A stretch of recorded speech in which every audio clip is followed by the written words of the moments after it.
Theo, how are you? Good, very well, Justin. And how about yourself? I'm doing very well, thank you. So today we are doing interview number 5, and we are going to talk about experiences around the world and personal questions. And I just want to make clear that if you do not feel comfortable answering any of the questions, you can refuse. And thank you for spending time to do these interviews. I have no problem with that. And as you said before, yes, if I feel uncomfortable, I will definitely ask you to eliminate the question. But as far your questions have been fair and square, and I have had no problem answering any of them. What does the word privilege mean to you? Privilege means that you can do whatever you want, go wherever you want, get whatever you want, without ever really having to worry about the cost of it. Um, I think we're very privileged here in Canada because we have a lot of safety. You know, we live in a safe country. We that's privilege too, right? So you have to think about the word privilege also. Yeah. We live in a free country. We, we don't have to worry about war. We don't have to worry about dirty water. Like everything is given to us. So that's privilege. But at the same time, being able to go out and get whatever I want without not having to think about like I really need to save for 10 years to get it. That's also privilege. Do you think we need more privileges or we have enough? I think we have enough. Okay. I think we're pretty spoiled actually. Yeah, I think so too. Yeah, like very spoiled. Like I think our parents had to work. My parents had to work way harder than what I do to get what I want. My parents worked way harder to get the stuff they got. Whereas I think for us it just comes easier because our parents have worked so hard. Yeah. And there's those homes are worth like so much money. They bought them for not much, I get it. Hmm. But at the same time, who's gaining? What that our generation is kind of gaining in that because of our parents' choices. Yeah, that because my grandparents they would have to like work like lots of jobs, and so they could just buy property Yeah. back then. Mm-hmm. Right. Yeah. So whereas now, look how much the properties are worth. Like it's like my parents' house is getting sold because all the whole block is going. You know what? So they actually are gaining too because they were in the right place at the right time, right? Oh, when they're trying to build the Yeah. giant condos and Yeah. stuff, they buy the whole thing. Yeah. Nice. Yeah. And have you ever traveled somewhere outside of Canada, and ever thought how privileged compared to the other place? Yes. I mean, I've gone to a lot of good places like Europe and stuff. I would Hmm. not say that they're not privileged, but like I've gone to Mexico. Yeah. And then when you really look around in Mexico, like, I mean, when you're sitting in a resort, everything looks really plush and nice. But if you actually go outside that resort, you see what poverty exists. And everybody's begging for everything. Have you Yeah, ever been to I, Mexico? I was there. Oh, Everyone's begging. They have like yes. their kids with them. Yes. They didn't have anything. They're Yeah. just trying to make something. They're like making like small pipe cleaners Yeah. or just selling little packages of stuff just to feed their children. Yes. That's the only country that I've gone to that I've seen that. Yeah. I mean, I've gone to a lot of European places, but they've all been like, well-to-do. Like, there's not that Mexico poorness. You know Hmm. what I mean? I've never gone to any other place that's very poor. Just Mexico. Yeah. Where you went to Mexico? You said. I went to Puerto Vallarta Vallarta. and Cabo San Lucas. Okay, I've gone to Mazatlan. That's where I had gone. But once you leave that resort, you see how poor people are. Yeah. And I went, also, I went on a cruise though. oh, did you go on a cruise? Yeah, and then we just walked to the local shops and stuff. Oh, okay, okay. And everyone's hustling. Yeah, Yeah. yeah. One guy asked me to open my wallet because I told him I didn't have any money to buy his chains.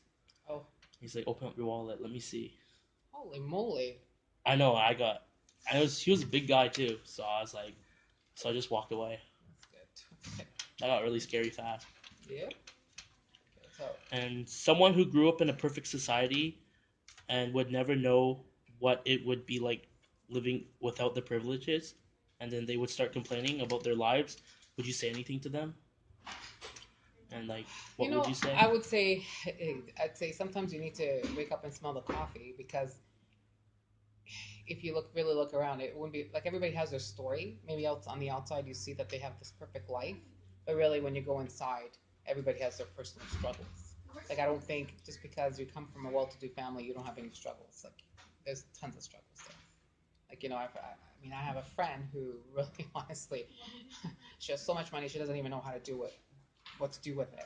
But in the end, was she ever really happy? No, because she had a lot of things that she had to struggle with. Plus, then she had a sister that passed away. You know what I mean? So Yeah. there's and her mom's sick. So there's all these other struggles. So any, I don't think anybody's life is ever perfect. When you go and really dig in there, you'll see like they have other struggles. That's true. Because money doesn't make happiness either, Mm-hmm. right? Money makes comfort, I think, Yeah. but it doesn't make you happy. And I don't think people know that. Sometimes they just think like, if I could just get a little more, that I'll be happier. But more just sometimes makes you greedy. It's like an artificial happiness. Yeah, yeah, yeah. That's my take on it. I like to enjoy life, but at the same time, not. I don't like to be pretentious. That's good. Yeah. Is there a place in the world that you would recommend anyone to go for educational purpose? Like For to see, education. like to see the world. How lucky we are to be here, and when you go there, because my grandma wanted to take me to China for the experience. Yep. To go to her her villages where Mhm. they're like really poor and Mhm. stuff, just so I can get the experience and feeling, so I can be more grateful here. Oh, I've never really gone anywhere like that. Um, See, I was born in Montreal. I mean, it's got privilege to, people go and study in Montreal, right? Mm-hmm. And all the countries I've gone in Europe, they're all right up there with their education. So I have never really, I mean, I think you don't even have to go. I guess if you go to a country like Africa or whatever, where education isn't like the priority, is poverty there. And I guess people that don't go to school, then you could see that just to appreciate the fact that you get the opportunity to go to school and get an education. Because there are a lot of places in the world that people don't get an education, Yeah, which is kind of sad. that's true. I guess you said China, Africa, Mexico. There's a lot of poor countries in the world that kids don't even have clean water. Mm-hmm. Sometimes we just have to kind of look at that. Do you think students should go to places as a mandatory class or trip, like to better see the world? You know, I think that would be definitely a nice way to do it. But I guess with things being so costly and stuff, it doesn't really happen that much anymore. Like Mhm. in the school, we used to have a Japan trip. Like Oh, we used to really? have an exchange thing with Japan. So kids from here would go to Japan, and then um, kids from over there would come and do the experience here in Vancouver. We used to do that here at the school. How long was that So ago? Mr. Rogovine and somebody else that he left the school, and that's when the program stopped. He left and went to another school. It's been a while. Wow, sounds cool. That was How really long would it be? Like, is it like a full yeah. How long would you to go there? yeah, like for the exchange, would it be like a week thing, half a year? No, no, it would be a couple weeks, 10 days or something. Oh, that's pretty Yeah, cool. yeah. I was looking forward to going on one of those trips, to tell you the truth, because teachers would have to go too, right? Hmm. So I was so excited to actually get to go. Till the guy that did it left, and then that program completely fell apart. Wow. I think that's a great way to go and experience things. Really, Do we have a Japanese class here? we used to. Is that why? Yeah, yeah. I think it's cool when kids do that. My nieces and my nephew, they went to, where did they go? Peru. They went somewhere. They went to, as part of their schooling. They have a trip every year. I think when you're in grade 11 or 10, and kids sign up for it. You went to Peru? Wow. Yeah, yeah, That's pretty cool. yeah. Too bad. I think it's important to have one of those things in the school, just so you can go somewhere and see something different. Yeah. So yeah. Now this is like a different question. Do you Okay. believe in climate change? Like, do you believe in the climate change movement, or is it too late and global warming is just natural? I think we can always contribute to our climate. I think there's a lot everybody can do. Everybody can do their part to stop polluting our world and contributing to this climate change that's happening. Some of it, I think, is just naturally happening, and some of it is us as individuals. We have to do our part. Yeah, I do, yeah. that's true. Cut down on like a lot of plastic. We do like sometimes I look at what we take out for recycling and stuff. I just my husband, I'm like, you know what? Like this is pretty disgusting. I said to him, like, look how much, like how many packages of things we have that we have to throw away. So I think like stores and stuff who are going that, oh, bring your bottles in and we fill them up and stuff. I think that's a really good thing to have. Because you know when you get like your produce, Yes. there's like plastic bags Yeah. and stuff like that. Yeah. There's lots. It A lot just of adds Ziploc up. bags and stuff. It adds up completely. It does add up. Like we bring our own bags, but you know, there's a lot more we could do. Big time. Mm-hmm. Like that one, my green bin's always full. It's not nice. And next one is, should post-secondary be a right? What do you mean? Like if everybody has the right to go? Yeah, like instead of paying, it's like public, like secondary school, where you just go and pay like a small grad fee or just a small school Yeah, fee. you know what? I think it should be all right. If you want to go, I don't think because you don't have money, you should be excluded from it. Because there are countries in the world, even in Greece, you can actually go to university for really nothing.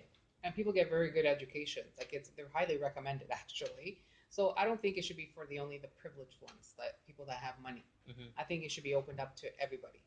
It's just so expensive. Yeah, because it is expensive. And Just actually, there was a story about, was it in the States? Somebody who's trying to win votes said he would write off people's student loans. I was just reading this story actually just the other day. is that Andrew Yang? Huh? Andrew Yang? No, no, no. It was somebody Caucasian. Yeah, I don't know. Somewhere in the States, I'm pretty sure. And he was gonna write off at different stages how much whatever people owed, write it off. So one father was really choked with them because he said he worked several jobs to be able to raise the money to pay for his daughter's education. So his thing to this guy was like, "Are you gonna fund me back my money because I worked and I struggled to pay for my daughter's education?" And here, for people that didn't save at all, they are getting this for free. Is that fair? So if you're gonna put something in, you have to do it right off the bat. So it's an equal playing field for everybody. And also, you know, like if you're going to go to school, you can't just go and party and have a good time and never think you shouldn't have to pay for anything either. But I don't think it should be just for the rich, though, Not sure. or people that just have money. Like I think education should be for everybody. I believe that too. Yeah, Because just for applying to the universities, you have to pay. just applying. Yeah, just to apply, it's like $200 here and there. Yeah, because like they rake it in. Really, You know. that's a lot of money when you think how many people are applying. Yeah. Like wow. And one of the classes they said they make a lot of money because if you do like plagiarism, you get kicked out. So a lot of like internationals come, they pay like a huge chunk. They pay a lot. Yeah, yeah. And then sometimes they didn't think English was like needed. Oh yeah, so a lot of civil engineer ones. So they didn't take English seriously, so they copied and pasted, and then they get kicked out, but they lose their money still. Really? That's what one of my English teachers said. Okay, because then I heard that also now they're actually interviewing people as you go into the university, which I think is really, really important because when was it? Oh, it's been like now, I don't know, maybe 6 years. I had a student teacher that came here, and oh my goodness, I had him. He did business, he did marketing, and he did Mandarin. So he was with the Mandarin teacher that was here right before. I don't know who's here now. And so he came because he had failed his practicum. Like he had failed his first practicum and he came here as a second practicum. So he was repeating it. He was paying as an international student to do this practicum again. Do you know what his number one problem was? It wasn't that he was stupid. My God, he was really smart. Like he taught a marketing class and all my students just sat there and they didn't even understand what the heck he said. You know why they didn't understand? Because he was teaching it like a university level lesson. And I just looked at him and went, do you see how young these kids are? Like they're not 19 or 20 or 21. I said to him, you have to teach to them. You can't teach up here. But his problem was he didn't know how to speak English. And that's why he was a teacher though. He was trying to be a teacher. Oh. He was trying to get his degree, and so he failed the first time because his drawback was he couldn't speak very well. Like he had to write it down, and he couldn't go off of that paper because he didn't know the language very well. So then he came here for the second time, and even his advisor from university, she never came to observe him. So in the end, it just was left down to the Mandarin teacher and myself, right? So we had to fail him. Like he failed the Mandarin part, not just even the business part of it. And then he went to try to sue UBC, and all right, because his advisor never came to watch him. She should have been here all the time because he had already failed, so he was doing it for a second time. Plus, not only that, he was paying double the money of anybody else. Mm-hmm. But when the university came down to taking his money, they had no problem taking his money. But then following through with everything else, that was a problem. So our thing to them is like, screen them so they can at least speak the language. Because as a teacher, you're not going to become a teacher if you can't speak English, period. And even when I went to university, I remember when we were doing our practicum kind of thing, like there was one guy, he didn't know how to speak English. So guess what? He failed right off the bat. They took his money and he failed right off the bat because he couldn't go into any high school because he couldn't speak it. So even the universities want international students. They like taking their money, but they don't like to follow through with everything that goes along afterwards. Yep. And that's so wrong. But now I hear there's an interview process. So I hope that's true because I think people should be interviewed before they go into university to make sure they speak the language. We have to do online interviews. Is it online? Yeah, like it's just a robot that asks you a question and you talk. Yeah, but somebody else could do that for them. Yeah. Because like when I went to university, you had to pass your English one. There was a writing test, an English test. I can't remember what it was called. You know how many people used to walk in as fakes and write people's tests? You had to pass this English test. Like you had to write an essay. So many forgeries in there, boy. People sitting in there writing it that weren't even those people. Wow. But now you can't do that as easily anymore because my sister said my nieces or my nephew, I don't know who was, they were going to some university. Oh, my nieces got accepted at Arizona State. So they had to write some kind of test. And one of them had to go to the bathroom. Not only did you leave the bathroom, if you had to go to the bathroom, somebody followed you to the bathroom. Then when you came back, you had to actually produce your ID. They looked at just to make sure that it was again you that had left that came back in, and there was no trade-off somewhere in the process. Yeah. So yeah, I don't know if I told you that. My nieces won like 5 years full scholarship, everything included, room, board, food. Wow. And they're playing lacrosse actually. Okay, so we got him from lacrosse. They're girls, they're twins, and both of them got him. That's convenient. Yeah. Yeah, because they'll have each other. Yeah, absolutely. That's cool. Yeah. So that's the other one. And next one is, what is the best way to learn how to cook? Practice. Look up recipes online and practice. Like seriously, look at reviews, see what people say, and go for it. Do you think food would taste better learning from a culinary school or like learning from a family member? Oh, I think a family member. The same. Family members have the best recipes. Like when you like something, you sit there and you write it down. I have my cookbook with my mom's nice recipes, my mother-in-law's nice recipes. My husband, before his aunt passed away, she had given me some nice recipes. Like I write all the recipes of people that I love, that I like, or enjoy the recipes. I write them in a book and I have them. That's my thing. I gotta do some of my mom's sweets. I'm not a big sweet person, so I don't have a lot of like the traditional Greek desserts. But I have to make sure I get those ones from my mom. Is the baklava? Is that Greek? Yeah, that one I at least know how to make. Yeah. I made that over Christmas twice, and I gave it out as gifts and fancy plates and stuff, and everybody was just like raving about it. And then again, the recipe was from my aunt in Montreal. She taught me how to make it. So yeah. Nice. And what's the best dish you've served, and how did you learn how to make it?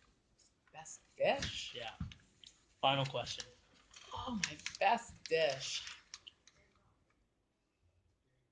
I think my best dish is actually like a meal, like a Greek meal, having put all the different stuff that I've learned together and being able to serve it at one sitting, and call it a Greek night.